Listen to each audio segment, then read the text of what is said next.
Today, we're going to unpack something truly unbelievable: the growing conflict between Afghanistan and Pakistan. Now, this isn't just some run-of-the-mill border dispute. No, this is a story about how a nation wound up in a war against the very group it spent decades creating. So, let's get right into it. When you hear a quote like that from a Pakistani official, you automatically think it's about India, right? Their long-standing rival? But it wasn't. This was aimed squarely at the Taliban government in Afghanistan. With those few chilling words on February 27, 2026, Pakistani's defense minister made it official. Two countries that were supposed to be close partners were now in an open war. Look, this didn't just happen overnight, but when things finally unraveled, they unraveled fast. It all started with some Pakistani airstrikes back in late 2025, a response to a deadly attack on their soldiers. But by February 2026, things just exploded. A border attack led to more strikes, which then triggered a full-on Afghan military offensive. Pakistan's declaration of open war was immediately followed by these devastating attacks on Afghan cities. And then the conflict hit an absolutely horrifying low on March 16th, when a hospital near Kabul was hit, leading to mass casualties and, of course, sparking outrage across the globe.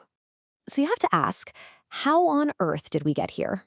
For decades, decades, Pakistan was the Taliban's #1 supporter. They were supposed to be allies, partners. What could have possibly gone so terribly wrong?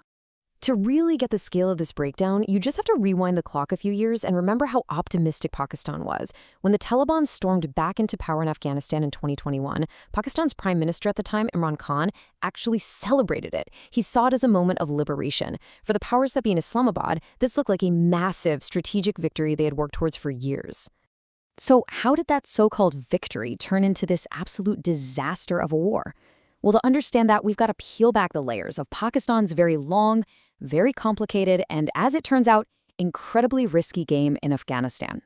Okay, so their entire strategy for decades was built on this one core idea: strategic depth.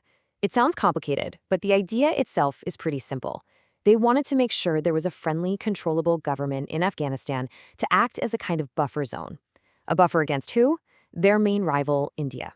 For literally decades, this one single idea drove almost every decision Pakistan made about its neighbor to the west.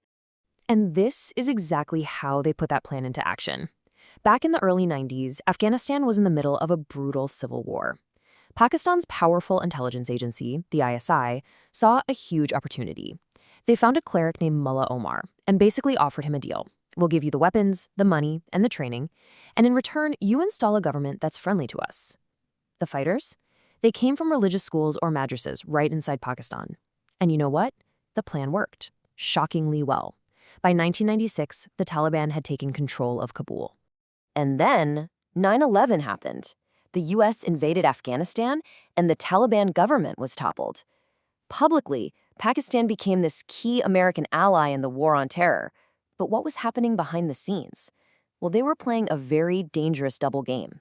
For the next 20 years, they secretly gave the Taliban everything it needed to survive: safe places to hide, training, and a steady flow of cash. It was that support that let the Taliban fight a 20-year insurgency and ultimately come roaring back to power in 2021. So Pakistan thought its long game had finally paid off. They had their friendly government back in Kabul. Perfect.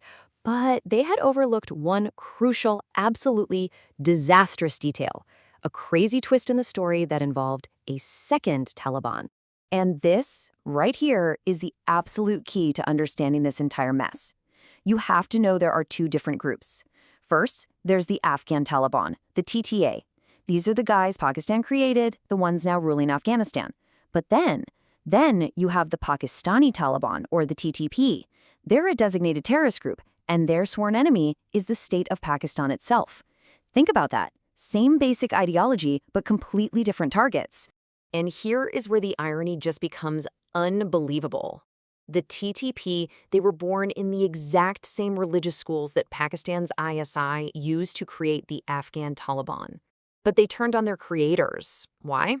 Well, they saw Pakistan's alliance with the US in the war on terror as the ultimate betrayal of their entire cause. And the TTP's brutality against Pakistan is just horrifying. In December 2014, they launched an attack on an army public school in Peshawar. They went from room to room and murdered 149 people. 132 of them were children. This wasn't a battle, it was an absolute massacre, and it remains one of the darkest days in Pakistan's modern history. So let's just put this all together. Pakistan's own creation, the Afghan Taliban, is now protecting Pakistan's greatest enemy, the TTP. The very same group that murdered all those children in Peshawar now gets to operate freely from inside Afghanistan. It's a classic Frankenstein's monster story. The creation has turned on its master in the most horrific way imaginable.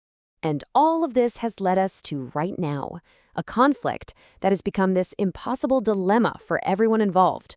A war that, frankly, it seems like nobody can actually win. I mean, just look at the Afghan Taliban. They are truly caught between a rock and a hard place. Let's look at their options. If they crack down on the TTP to make Pakistan happy, they risk thousands of those fighters just switching sides to their mortal enemy ISIS-K.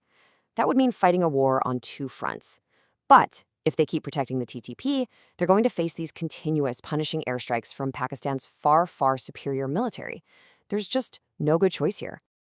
And this is exactly why it's a stalemate. On the one hand, Pakistan has this overwhelming conventional power, a massive army, total control of the sky. But on the other hand, there's a reason they call Afghanistan the graveyard of empires. The Taliban are absolute masters of guerrilla warfare on their home turf, a terrain that humbled both the Soviets and the Americans. For Pakistan, a full-on ground invasion would be a strategic nightmare. But here's the thing. Pakistan can't afford to just do nothing. Just look at the rising human cost. After the Taliban took over Afghanistan again, terrorism-related deaths inside Pakistan nearly doubled in a single year. The TTP, operating from its safe haven, has unleashed this wave of violence that the Pakistani government simply cannot and will not tolerate. So, with both sides locked in this unwinnable war, is there any way out of this? Well, the answer might not be on the battlefield. It might be found in history, and maybe even diplomacy. See, at the very heart of all this tension is something called the Durand Line. This is the official border, drawn up by the British way back in 1893. Now, what's critical to understand is that no Afghan government, not one, ever, has officially recognized it. It splits the massive Pashtun ethnic group right down the middle between two countries, and that fuels this deep-seated grievance that makes the border nearly impossible to control. And pretty much all analysts agree, a purely military solution just isn't going to happen. Any real path toward de-escalation would need a whole mix of things, using new tech like AI and biometrics to secure the border, actually sitting down for serious diplomatic talks, maybe with outside mediators, investing in economic development in the area to make joining a militia less appealing, and, crucially, getting the local Pashtun tribes involved through their traditional councils to solve disputes on the ground. And this right here is the ultimate, most mind-blowing irony of this entire story. Remember strategic depth? The whole reason, the entire justification for Pakistan backing the Taliban for decades was to create a friendly buffer against India. So, who is the Afghan Taliban cutting trade deals with today? Who are they building diplomatic ties with? Yep, India. Pakistan's grand strategy didn't just fail, it backfired in the most spectacular way you could possibly imagine. So, we're left with this really haunting question. This conflict, it isn't just about governments or armies anymore. It's about a colonial line drawn on a map more than a century ago, a line that divides a people and just keeps fueling what seems like an endless cycle of conflict. Is peace even possible, or is this region's fate to be forever defined by this battlefield of a border?